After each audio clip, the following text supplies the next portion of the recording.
तुम्हाला सुद्धा हे योगाचे गैरसमज खरे वाटतात का? कोणते? तर जाणून घेऊयात. नमस्कार मंडळी, मी प्रणाली, एक certified yoga trainer. Stay fit with प्रणाली या यूट्यूब चॅनलमध्ये तुमचं मनापासून स्वागत. आपल्या लोकांमध्ये बऱ्याच जणांचे असे खूप गैरसमज आहेत की योगा हा फक्त फ्लेक्झिबल लोकांसाठी आहे. तर काही लोकांना असं वाटतं की योगाने वजन कमी होत नाही. तर खरं काय आहे? मिथ नंबर 1, योगा हा फक्त फ्लेक्झिबल लोकांसाठी आहे.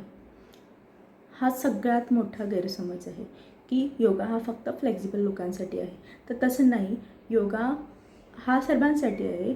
योगा केल्याने आपली फ्लेक्झिबिलिटी हळूहळू वाढत असते. जसं आपण जिममध्ये गेल्यानंतर आपली स्ट्रेंथ हळूहळू बिल्ड होत असते, इम्प्रूव्ह होत असते. त्याच पद्धतीने आपण जसं जसं योगा करू तसं आपली फ्लेक्झिबिलिटी ही वाढत जाते. शरीर ताणणे म्हणजेच योगाने हळूहळू आपण याच्यामध्ये जायचं असतं आणि मग त्याच्यानंतर आपली फ्लेक्झिबिलिटी इम्प्रूव्ह होत असते. महत्त्वाचं काय आहे तर कन्सिस्टन्सी. डेली योगा केल्याने आपली फ्लेक्झिबिलिटी हळूहळू इम्प्रूव्ह. नंबर 2, योगा म्हणजे फक्त स्ट्रेचिंग. खूप लोकांना असं वाटतं की योगा म्हणजे फक्त स्ट्रेचिंग आहे, तर असं नाही आहे. योगामध्ये ब्रीदिंग टेक्निक आहेत, कॉन्सन्ट्रेशन आहे, बॅलन्स आहे, मेडिटेशन आहे, मेंटल पीस आहे आणि ह्या सर्व गोष्टींनी आपला स्ट्रेस पूर्णपणे कमी होऊ शकतं. आजकालच्या धावपळीच्या जीवनामध्ये आपला स्ट्रेस कमी होणं खूप गरजेचं आहे आणि त्यामधूनच आपली जी डेली लाईफ आहे ती बेटर होऊ शकते. त्यामुळे योगा हा फक्त शरीरासाठी नाही आहे, तर आपलं मन शांत करण्यासाठी सुद्धा योगा. मिथ नंबर 3, योगाने वजन कमी होत नाही. हे पूर्णपणे चुकीचं आहे की योगाने वजन कमी होत नाही. योगामध्ये असे काही योगाचे प्रकार आहेत ज्याच्यामुळे वेट लॉससाठी मदत होते. जसं की पॉवर योगा आहे, विन्यास योगा आहे आणि सूर्यनमस्कार. ह्याचा जर आपण डेली सराव केला तर आपलं वजन कमी होतं आणि या प्रकारामुळे आपल्या कॅलरीज बर्न होतात. तसंच आपलं मेटाबॉलिझम इम्प्रूव्ह होतं आणि आपली बॉडी दिवसभर ॲक्टिव्हसुद्धा राहते. त्यामुळे योगामुळे वेट लॉस नक्कीच होतं, पण नियमित करणं गरजेचं आहे. मिथ नंबर 4, योगा हा फक्त मोठ्या वयाच्या लोकांसाठी आहे.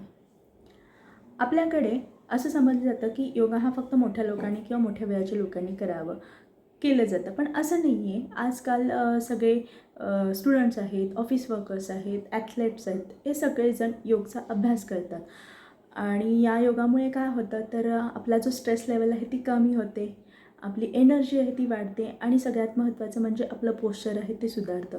आणि हे इतकं स्ट्रेसफुल लाईफ आता सगळ्यांची झालेली आहे की जर आपण डेली योगा केला तर खूप चांगला फरक आपल्या डेव्हलपमेंटमध्ये होऊ शकतो. मिथ नंबर 5, योगा करण्यासाठी खूप जास्त वेळ लागतो. आपल्याकडे असं समजलं जातं की योगा करण्यासाठी पूर्ण 1 तास आपल्याला वेळ दिला पाहिजे आणि मग आपण योगा करूयात, पण असं काही नाही आहे. रोज थोडासा वेळ, म्हणजे जर तुम्ही सकाळी उठल्या थोडंसं स्ट्रेचिंग केलात, नेक रोटेशन, शोल्डर रोटेशन, आणखी थोडे जे स्ट्रेचिंगचे प्रकार आहेत ते सगळे आणि थोडेसे जे स्टँडिंग पोस्चर्स आहेत ते केले आणि रात्री झोपण्याच्या आधी थोडंसं ब्रीदिंग टेक्निक केले, थोडंसं अनुलोम विलोम केलं आणि ह्या जर गोष्टी केलात, रात्री झोपण्याच्या आधी ओंकार ध्यान केलं तर तरीही खूप आहे. त्यामुळे खूप वेळ देणं महत्त्वाचं नाही आहे. अगदी थोडासा वेळसुद्धा पुरेसा आहे योगासाठी. त्यामुळे सकाळी एक 5-10 मिनटं आणि रात्री झोपण्याआधी 5-10 मिनटं. आणि जर तुम्हाला ऑफिसमध्ये थोडासा वेळ मिळत असेल किंवा तुमच्या डेली रुटीनमध्ये थोडा वेळ मिळत असेल तर तुम्ही थोडंसं श्वासाचे व्यायामसुद्धा करू शकता. तर आज आपण या व्हिडिओमध्ये योगाबद्दलचे 5 मोठे गैरसमज पाहिलेले आहेत. तुम्ही कोणतं मिथ खरं मानत होता हे कमेंटमध्ये सांगायला विसरू नका. आणि जर व्हिडिओ आवडला असेल तर लाईक, शेअर आणि सबस्क्राईब करा. आणि असेच योगा आणि हेल्थ रिलेटेड व्हिडिओज पाहण्यासाठी स्टे फिट विथ प्रणाली या यूट्यूब चॅनलला नक्की सबस्क्राईब करा. धन्यवाद.